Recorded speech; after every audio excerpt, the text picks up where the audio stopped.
Good morning, America, and welcome to Hardball. We have our presidential candidates here today. We have Zach Erickson for the Echo Party, and we have Jakub Jarmula for the Juliet Party.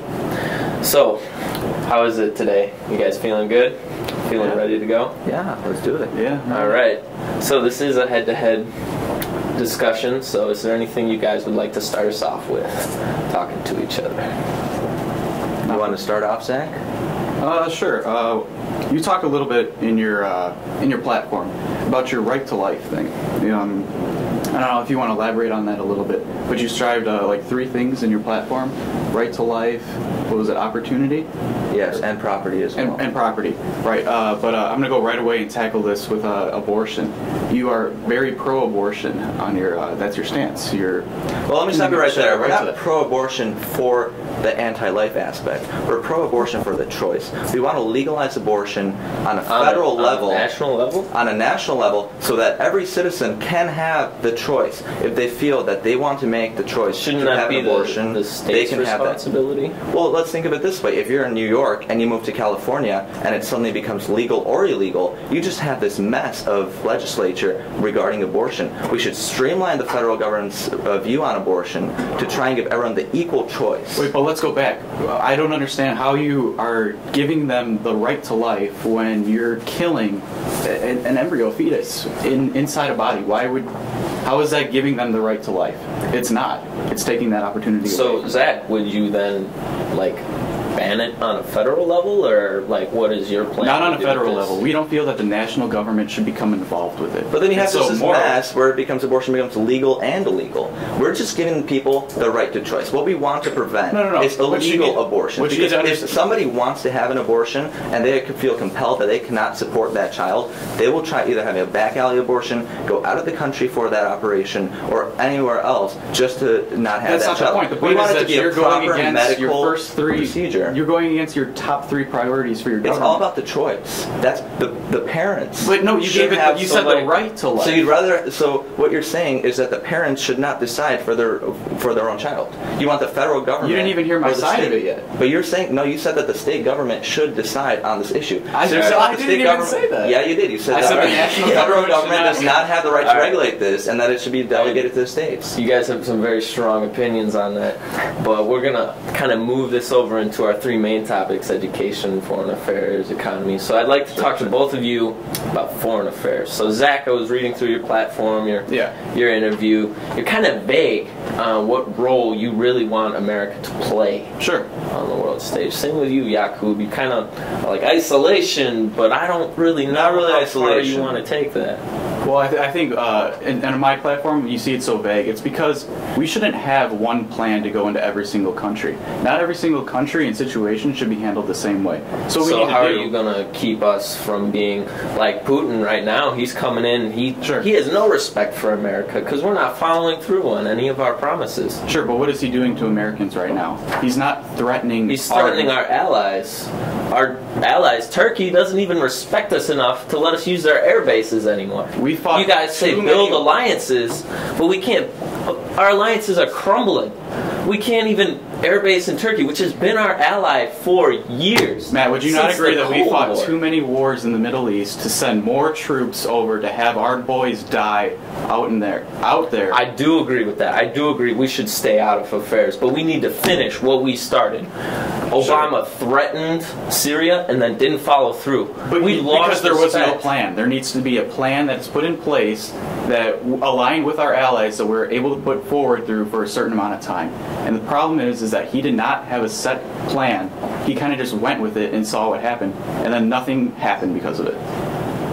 But something did happen. Once we pulled out of Iraq, all of those Syrian people, the ISIS came from Syria. They moved into the power vacuum in Iraq, and now they're threatening us. Right, and now we're dropping missiles on them. And yeah, it's helpful to some extent, but it's not getting the real problem solved. It's almost aggravating them more and making America more of a threat. If we're going to do something about it, we need to arm these people, or arm the rebels. We have been arming the rebels. That's how they got the weapons. Who do you think supplies ISIS? They don't have money.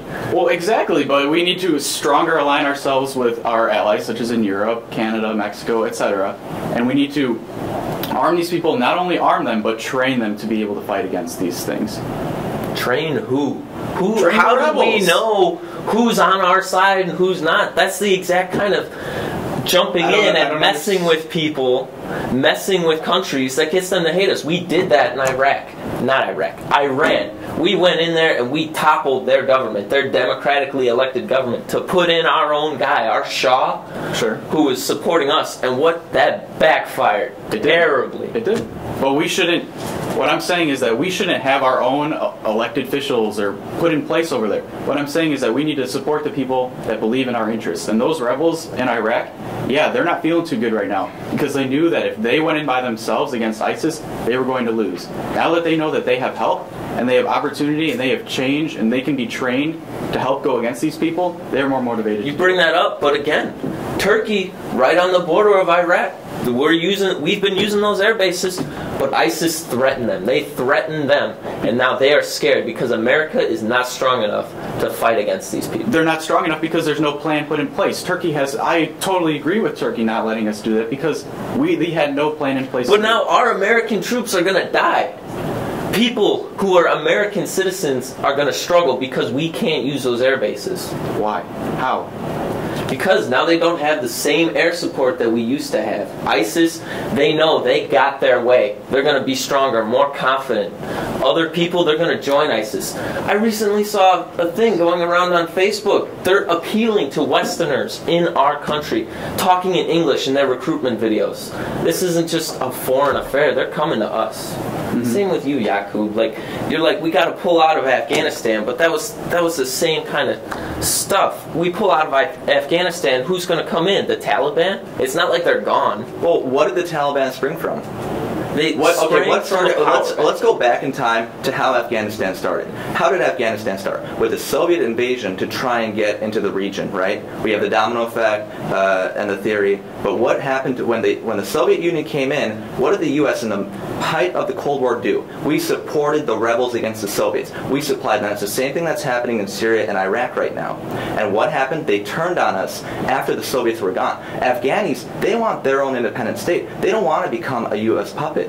In the Cold War, in the 60s, 70s, 80s, the CIA toppled democratically elected countries in Central America. We should stop that. We should not be this figure that seems to fix everything. Some countries want their own sovereignty. We should respect that.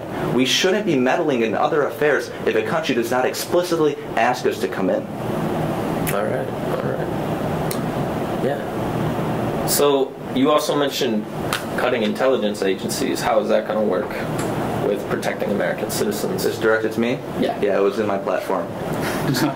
Well, what we have seen recently with the NSA and with Eric Snowden leaks is that the NSA, instead of looking for intelligence for the American people, it's looking at the American people. We need more transparency in the government, we need more protection, and we need more fidelity. We had recently NSA officers and engineers looking at ex-girlfriends and hacking into their profiles and looking and wiretapping illegally into private American files. This cannot happen. If it's to be an intelligence agency, it should be restructured so that it works for the American people and for the American government to protect us against. It should gather intelligence to protect us against foreign either events or invaders. That's the whole point of an intelligence agency. Not to spy in some 1984-esque way on its people. That just shows that the government doesn't trust its citizens, and that's a sign of a bad and crumbling government. You need the support of the people. You need that integrity of a state by the people so that that country can have that support, that base.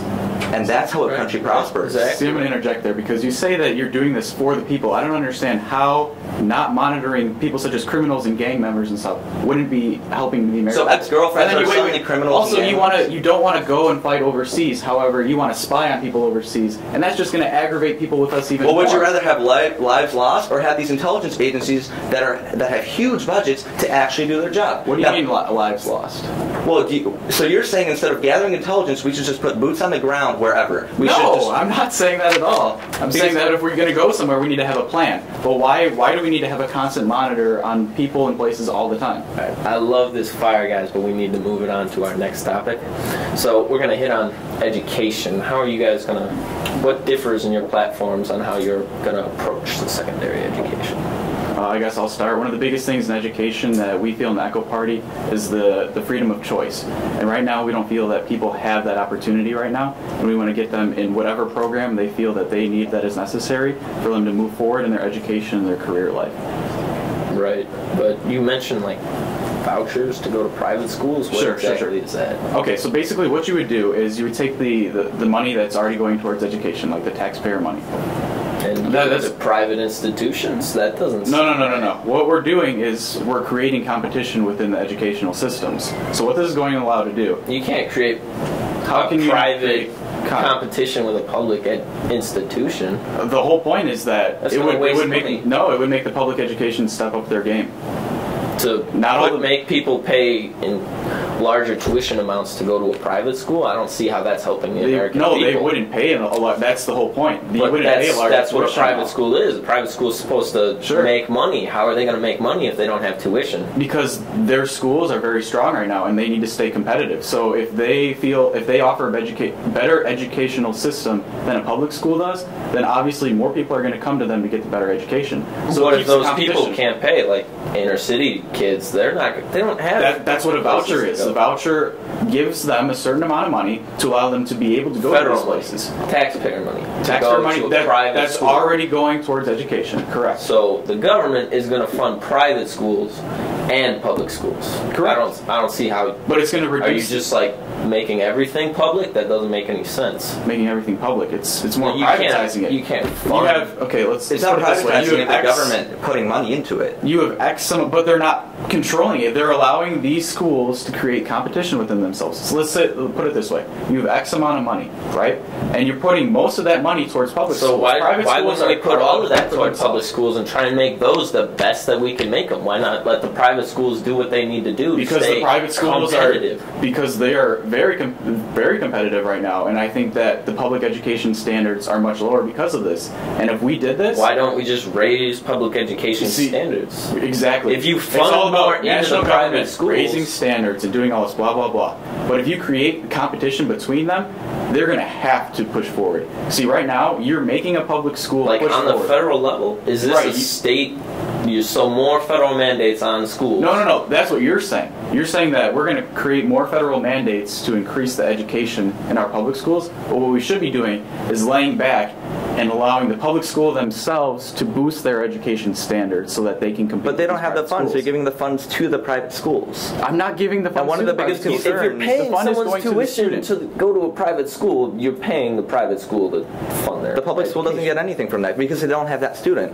Public schools get the money from the government based on how many students they have in the seats. Right, exactly. And if you're helping these students go to private schools, that public school has one less seat. We're not helping them go to private schools. We're helping them get the best education that they can. By going to private schools, as you said, with these vouchers. Are you saying that private schools... I'm not saying that private schools that are better. The federal government should not try to standardize education. They're not. In the United States Constitution, it is stated that education should be left to the states, and it's a state's right. Yeah, that's why the Juliet Party wants to take off these federal standards and these federal mandates, like Common Core, No Child Left Behind. They are not in the best interest of the student. They try to standardize individuality, and you cannot do that. You cannot individualize and standardize everyone's creativity, everyone's different learning style. Sure. Each state has different demographics, different school districts. Look at Texas. Texas has only 2 school districts in the north and the south. Yep. While if you look at Chicago, at Illinois, you have CPS, you have U46, you have all these school districts. Each state is different. It has different demographics. Some are more rural, some are more urban. You have larger populations, you have more minorities in some. You can't standardize this on a federal level. I'm not standardizing, but here's my question to you. But what about changing the actual education to make people more career ready, to make people able to succeed in the world? We teach kids a lot about algebra and we teach them a lot about writing essays, but how are they going to apply? What about skills like balancing a checkbook or knowing how to take care of themselves? Sure. What about investing? People want to know how to retire. Those are important aspects that we're not preparing people for, especially with your party where you're giving people more freedom. That's the whole idea of what you're trying to do. You're trying to let people take responsibility for themselves. But if you don't teach people how to be responsible, then that's only going to lead to Well, you have to realize the people aren't going to get in terms of education. The government should be a force in education. We're having so now you're saying it should be a force in education. Not the federal government, the state governments. We're taking away this bureaucracy, the Department of Education, Common Core, No Child Left Behind, everything. Where we want to basically scrap it and have it down, take it back to the states. What would that accomplish? Okay, why don't we have these balancing checkbooks, these home ec classes in schools anymore? Because it's not to the federal standards. And all that money is being transferred from these trade classes to these math classes, English classes. Why? Because math, English, and science are federal standards. You don't have how to balance a checkbook on your ACT. That's why schools got rid of those classes. In my middle school, at Taft Middle School, we had to get rid of those classes because there wasn't enough funding for it. Why? Because the funding had to go to try and meet the federal standards, which are inaccurate in the first place. But here's my question to you, Jakub. How do you plan on helping failing schools? Because you say that leave it to the states. Each state has its own. What are they going to do? How are you? They don't have money. They don't have enough. No, but you just said they don't have enough funds anyway. Yeah, but by scrapping the bureaucracy of the Department of Education, of these federal mandates, of these salaries of people, putting these unreasonable standards. I love how long you like to talk, Jakub, but I need you to wrap this up. We have one more topic to hit on. One sentence. All right. Taking this money and bringing it back to the states. That's what we're going to do. That's how. That's where the money's going to come from. All right. So, Zach, how are you going to work this flat tax to make everything? Like, how is that going to help struggling lower class families? Oh, okay, sure. So let's. I'll lay it out for you really quickly. Okay. So basically, you have a low income bracket and you have a high income bracket. And what a flat tax is, it's not that everybody pays the same tax. It's that everybody pays the same percentage of their income. So put it this way: you have a rich on everybody. Let's say how is that going to make it less burdensome? You say that in your platform that it's going to be right. It's going to make it very easy. Right now, you have like a lot of X amount of children, X amount of family members, blah blah blah. Everything gets factored in. But that's how people stay from being. Exactly. Everybody gets certain benefits, but it doesn't need to be complicated. So let's put it this way. We have a low income bracket and a high income bracket. Let's say if you don't hit whatever we decide that the medium poverty line is. For example, let's just say it's $15,000. Anybody that makes under $15,000, you don't pay taxes. All right. We got to wrap this up real quick. So how are you guys going to put people back to work? You say it in your platform. You got to create jobs, but everything I see is just encourage. Isn't that what the government's been doing? One of the biggest things in the Echo Party is that we strive for clean education within the United States. So that means increased research and... but that doesn't create jobs. How does that not create jobs? Just makes education.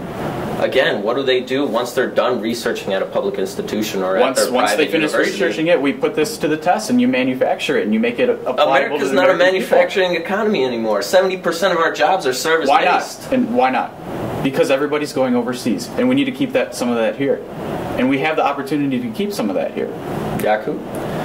Well, as we have seen with NAFTA, the North American Free Trade Agreement, which was signed into law by Bill Clinton in the 90s, by reducing trade barriers and tariffs and import taxes, the United States, Mexico, and Canada, which were the three main countries in NAFTA, all benefited economically. And that's how we're going to... So more free trade is essentially what you're doing? There will be some regulation by the government just to keep it just. But we want Americans to have the opportunity to reach every market and to have every market reach Americans. But what's that going to do to the American economy?